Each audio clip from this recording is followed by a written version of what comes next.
तुर्की यानी पुराना तुर्की, जहां एक जमाने से एक आवाज बगावत करती रही है, कुर्दों की आवाज। उसी आवाज का सबसे बड़ा प्रतीक बना पीकेके यानी कि कुर्दिस्तान वर्कर्स पार्टी। इस पार्टी ने बंदूक उठाई, पहाड़ों का रास्ता पकड़ा और तुर्की सरकार के खिलाफ लगभग 4 दशक तक बगावत की।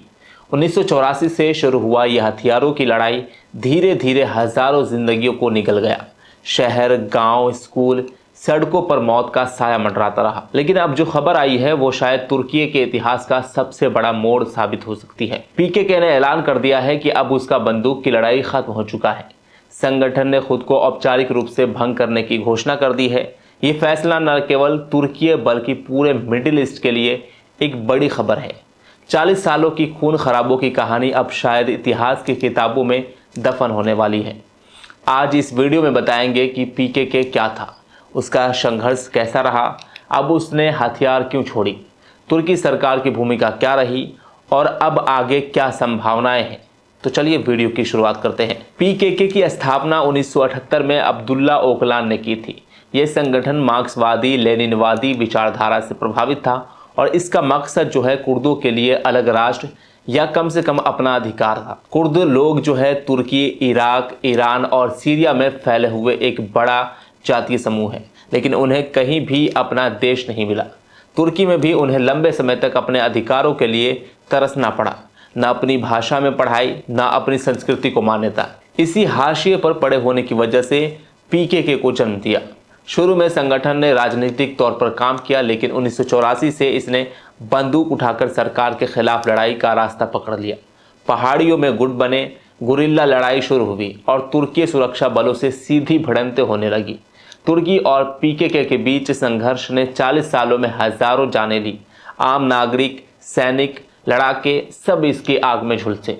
शहर में बम धमाके, सुरंगों में विस्फोट, गांवों पर हमले और जवाबी कार्रवाइयों में बर्बादी। सरकारी आंकड़ों के मुताबिक करीब 40,000 से ज्यादा लोग मारे गए। इनमें बड़ी संख्या आम नागरिकों की थी। तुर्की सेना ने कई बार दक्षिणी पूर्वी हिस्सों में बड़े ऑपरेशन चलाए, जिनमें आम लोग भी प्रभावित हुए। पीकेके की लड़ाई सीमित नहीं रही, ये सीरिया और उत्तरी इराक तक फैल गई।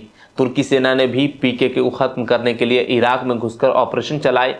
एक वक्त ऐसा भी आया जब पीकेके को अमेरिका और यूरोप के कई देशों ने आतंकी संगठन घोषित कर दिया। पीकेके का चेहरा जो है अब्दुल्ला ओकलान, जिसे उसके समर्थक एपो के नाम से पुकारते हैं, 1999 से तुर्की की जेल में बंद है। उसे केनिया से गिरफ्तार कर लिया गया था, लेकिन जेल में रहते हुए भी ओकलान का संगठन पर पूरा प्रभाव बना रहा। वो कई बार शांति प्रस्ताव देता रहा, संघर्ष रोकने की अपील करता रहा। 2013 में भी एक संघर्ष विराम की कोशिश हुई थी, लेकिन वो टूट गया। फरवरी 2025 में ओकलान ने फिर से शांति का आह्वान किया। उसने पीकेके को हथियार छोड़ने और खुद को भंग करने की बात कही और अब 12वीं पीकेके कांग्रेस में संगठन ने इस ऐलान को हकीकत में बदल दिया। पीकेके ने अपनी हालिया कांग्रेस के बाद जो है ऐलान किया कि हमने अपना ऐतिहासिक मिशन पूरा कर लिया है।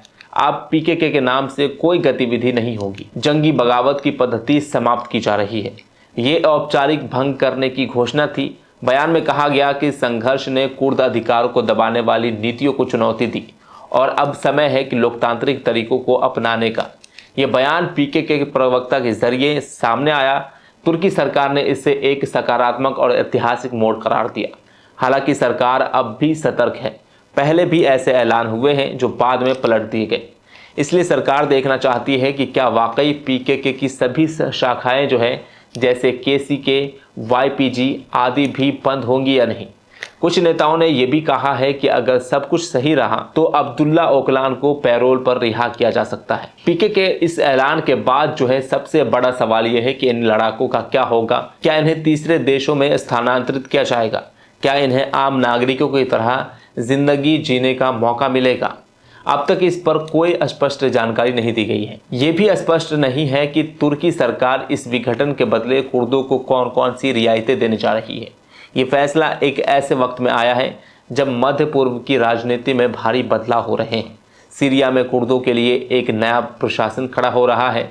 ऐसे में सवाल है कि क्या पीकेके आतंकियों की सूची से बाहर आएगा। फिलहाल पीकेके अमेरिका, यूरोपीय संघ और तुर्की की आतंकी संगठनों की सूची में है, लेकिन अब जब संगठनों ने खुद को भंग कर दिया है तो ये सवाल उठ रहा है कि क्या इसे सूची से हटाया जाएगा ये फैसला आसान नहीं होगा। अमेरिका और यूरोप को इस पर पक्की गारंटी चाहिए कि पीकेके या उससे जुड़ा कोई गुट अब हिंसा नहीं करेगा। कुर्द लोगों के बीच इस फैसले को लेकर मिलीजुली प्रतिक्रिया आई है। एक ओर वो राहत महसूस कर रहे हैं तो अब शायद उनके इलाके में शांति आ जाएगी। दूसरी ओर कई कुर्द ये भी कह रहे हैं कि क्या इससे उनके अधिकार मिलेंगे, क्या उनकी भाषा, संस्कृति और पहचान को मान्यता मिलेगी। कुर्द नेताओं का मानना है कि ये फैसला जो है तभी मायने रखेगा जब तुर्की सरकार संविधान में बदलाव करके कुर्दों को पहचान देगी। अगर ऐसा हुआ तो ये फैसला न सिर्फ तुर्की बल्कि पूरे मध्य पूर्व के लिए शांति की नई सुबह बन सकता है।